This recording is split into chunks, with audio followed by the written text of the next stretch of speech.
Hi hello welcome to my channel. ఎలా ఉన్నారండి? అందరు బాగున్నారా? నేనైతే చాలా బాగున్నానండి.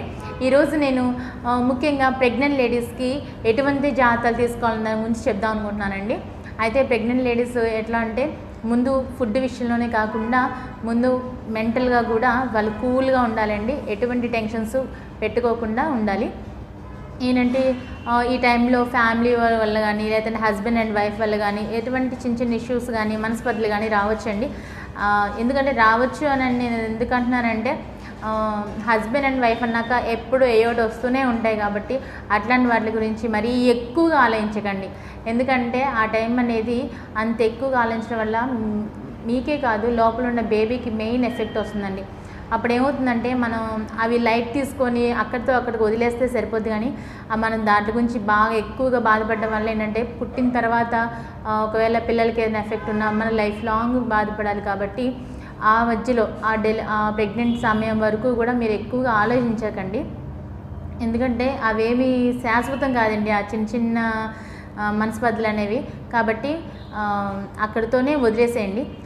తర్వాత ప్రెగ్నెంట్ లేడీస్ అనేవాళ్ళు ఫుడ్ విషయంలో తీసుకోవాల్సిన జాగ్రత్తలు ఏంటంటే ముందు మెయిన్ డైలీ ఎగ్, పాలు,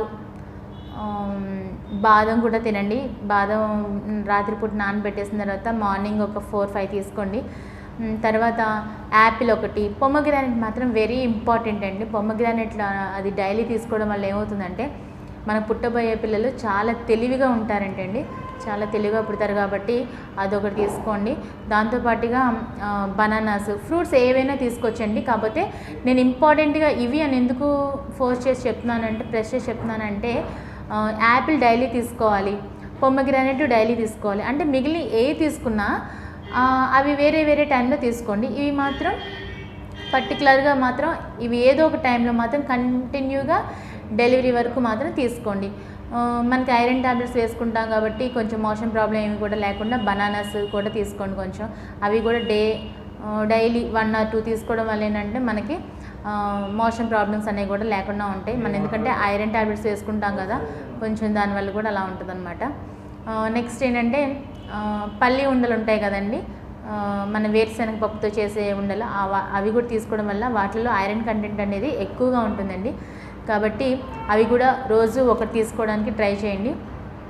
నెక్స్ట్ వచ్చి పడుకునేటప్పుడు మాత్రం చాలా జాగ్రత్తగా పడుకోవాలండి. ఎందుకంటే మన ఎప్పుడు కూడా నార్మల్గా అందరికీ తెలుసండి లెఫ్ట్ సైడే తిరిగి పడుకోవాలని. రైట్ సైడ్ తిరిగి పడుకున్నప్పుడు ఏమవుతుందంటే మనం తిన్న ఫుడ్ ఏదో గొంతులోకి వచ్చేసినట్టు నా ఫీలింగ్ వచ్చేస్తుంది అనమాట రైట్ సైడ్ ఫుడ్ పడుకోవడం వల్ల. అలాంటప్పుడు ఏం చేస్తాం, మనం నార్మల్గా అయితే లెగుస్తాం. నార్మల్గా ఉన్న వాళ్ళకైతే ఓకే, కానీ ప్రెగ్నెంట్ విషయంలో మాత్రం ఇలానే చేయండి, ఇలానే ఉండండి అన్నప్పుడు మాత్రం అందరూ కేర్ తీసుకొని కొంచెం జాగ్రత్త వహించండి. ఎందుకంటే ఆ టైంలో ఏమైందిరా నాకు ఇట్లాగే అలవాటు, లేకపోతే నాకు ఇట్లాగే అలవాటు అని చెప్పేసి మరీ లైట్ తీసుకోకండి. కొంచెం పెద్దవాళ్ళు చెప్పే కొంచెం వాటిని పాటించండి, దానివల్ల మనకే యూజ్ అనమాట. కాబట్టి లెఫ్ట్ సైడ్ తిరిగి పడుకొని చేయి తల కింద ఇలా పెట్టి పడుకోండి. కాళ్ళ మధ్యలో పిల్లో ఉండేటట్టు చూసుకోండి. దానివల్ల మనకి పడుకొని లేచినప్పుడు నడుము నొప్పి అనేది కూడా లేకుండా ఉంటుందండి. ఈ పడుకునే విధానం కనుక ఇలా ఉన్నట్లయితే కనుక ఒకవేళ బ్యాక్ పెయిన్ ఉన్న వాళ్ళకి కూడా బ్యాక్ పెయిన్ కూడా ఉండదు, కరెక్ట్గా ఉంటుంది. అలా ఉండడం వల్ల ఏంటంటే లోపల ఉన్న బేబీకి బ్లడ్ సర్క్యులేషన్ అనేది చాలా అంటే పర్ఫెక్ట్గా జరుగుతుందన్నమాట. అంటే ఏ ఇష్యూస్ అంటే ఏమీ లేకుండా, ఏ ప్రాబ్లం లేకుండా కొంచెం చాలా పర్ఫెక్ట్గా జరుగుతుంది. కాబట్టి అలా పడుకోవడానికి ట్రై చేయండి. నెక్స్ట్ వచ్చేసి ఫుడ్ విషయంలో ఆకుకూరలు కూడా ఎక్కువగా తీసుకోండి.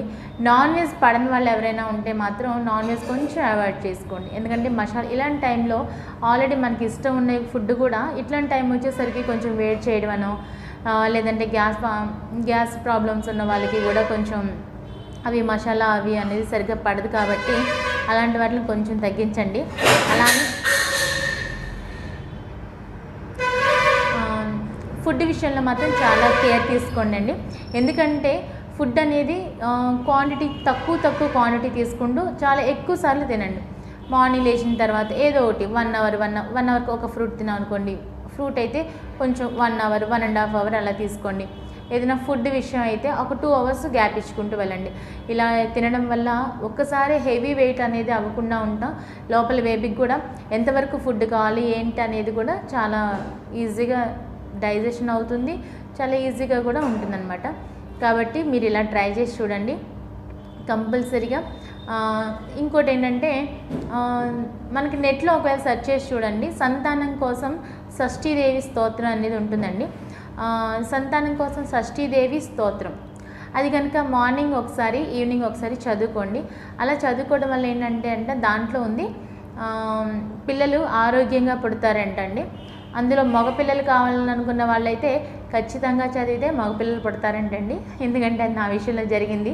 ఆ మగపిల్లలే పుడతారు అన్నట్టుగా ఉంటే దాంట్లో నేను అనుకునేదాన్ని పిల్లలు ఆరోగ్యంగా పుడతారు కదా అన్నట్టుగా నేను ఫస్ట్ డెలివరీకి అలాగే చదివాను, బాబే పుట్టాడు. సెకండ్ డెలివరీకి అలాగే చదివానండి, బాబే పుట్టాడు. కాకపోతే బాబు కావాలనుకున్న వాళ్ళు కంపల్సరీగా చదువుకోండి, పాప అనుకున్న వాళ్ళు కొంచెం ఆరోగ్యం కోసం చూసి చదువుకోండి. కాకపోతే అట్లాంటి వాటి మీద మనం కొంచెం నమ్మకం కొంతమందికి ఉంటుంది, కొంతమందికి ఉండదు అనమాట. నెక్స్ట్ వచ్చి మంచి మంచి దేవుడి బుక్స్ చదవండి. కొంచెం మైండ్ అవాయిడ్ చేసుకోవడానికి దేవుడి బుక్స్ చదువుకోవడం. నెక్స్ట్ ఇంకా ఏంటంటే ఫోన్ మాత్రం ఎక్కువగా యూజ్ చేయకండి, ఎందుకంటే రేడియేషన్ ప్రభావం ఎక్కువగా ఉంటుందని చెప్తున్నారు. కాబట్టి ఇప్పుడు ఫోన్స్ అనేవి కొంచెం డెలివరీ టైం వరకు మాత్రం చాలా జాగ్రత్తగా యూజ్ చేసుకోండి మీ మొబైల్ని అయితే. ఎందుకంటే ఏదైనా ఇంపార్టెంట్ విషయం మాట్లాడాలనిపిస్తే రోజులో ఒక 15 మినిట్స్, హాఫ్ అన్ అవర్, మరి 1 అవర్ లోపు తప్ప మరీ ఎక్కువగా అయితే యూజ్ చేయకండి. ఎందుకంటే పిల్లల ఫ్యూచర్ అనేది మన చేతిలోనే ఉంటుందండి. అన్నీ ఫస్ట్ నుంచి చాలా కేర్ తీసుకోవాలి. అంటే ఇప్పుడు లోపల ఉన్న దగ్గర నుంచి మనం కేర్ తీసుకుంటేనే బయటకు వచ్చిన తర్వాత వాళ్ళు ఆరోగ్యంగా ఉంటే మనం హ్యాపీ అండి. నెక్స్ట్ వచ్చి ఇంకేం చెప్దాం అనుకున్నానండి మీకు.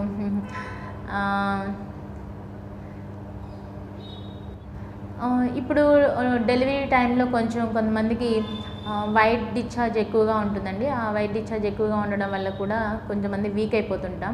అలా అవ్వకుండా ఉండాలంటే అన్నం ఉడుకుతున్నప్పుడు గంజి ఉంటుంది కదండి, ఆ గంజి కనుక ఒక గ్లాస్ తీసుకొని ఆ గ్లాస్లో కొంచెం చిటికెడు ఉప్పు, చిటికెడు పసుపు వేసుకొని కనుక తాగినట్లయితే ఉదయం కానీ సాయంత్రం కానీ అలా మీకు ఎవరికైనా సరే లేడీస్ ఎవరికైనా కానండి ఈ ప్రాబ్లం కొంచెం వైట్ డిశ్చార్జ్ అవుతుంది అనిపిస్తే అది చాలా వీక్ అయిపోతాం. కాబట్టి ఎవరైనా సరే ప్రెగ్నెంట్ లేడీసే కాదండి ఎవరైనా కూడా గంజి ఒక గ్లాస్ తీసుకొని దాంట్లో ఉప్పు కొంచెం సాల్ట్ వేసుకొని కనుక ఒక 2-3 డేస్ తాగండి. మీకే తెలుస్తుందండి అన్నమాట రిజల్ట్ అనేది. నిజంగా ఏ ట్యాబ్లెట్స్ కూడా అవసరం లేదండి, నిజంగా నేను చెప్తున్నాను. ఎందుకంటే ట్రై చేసి చూసాను, అందరికీ కూడా తెలిసిన వాళ్ళకి కూడా చెప్పానండి. అలాగా చెప్పడం వల్ల వాళ్ళకి చాలా కంట్రోల్ అయింది. అసలు అంటే వెంటనే 2-3 డేస్లోనే మీకు రిజల్ట్ అనేది తెలిసిపోతుందండి. కాబట్టి చెప్తున్నాను, అదొకటి ఎప్పుడైనా అలా అనిపించినా కూడా ఒకసారి ట్రై చేసి చూడండి, తాగండి. గంజి తాగడం వల్ల అది దాంట్లో చాలా విటమిన్సే ఉంటాయి కాబట్టి అది పర్వాలేదండి, బాగానే ఉంటుంది. అంటే నెలలు నిండిన కొద్దిగా ఏంటంటే కొంచెం మనకి ఉమ్మ నీరు కూడా కావాల్సి వస్తుంది. కాబట్టి బార్లీ వాటర్ తాగడం ఫస్ట్ నుంచి, అంటే లోపల లేయర్ అనేది బార్లీ వాటర్ ఎక్కువగా తాగడం వల్ల లోపల ఉమ్మ నీరు చాలా ఎక్కువగా అంటే కావాల్సినంత క్వాంటిటీలో ఉంటుంది. కాబట్టి మీరు మ్యాక్సిమం అప్పుడప్పుడు కూడా బార్లీ వాటర్ తాగుతూ ఉండండి.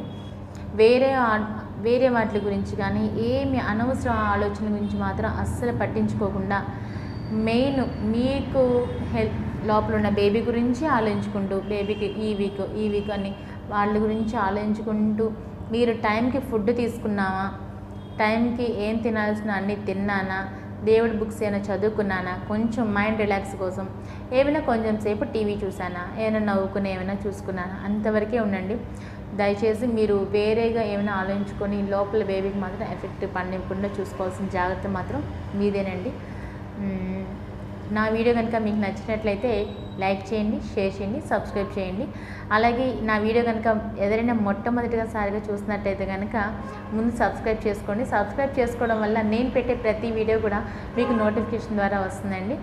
Okay friends, thanks for watching.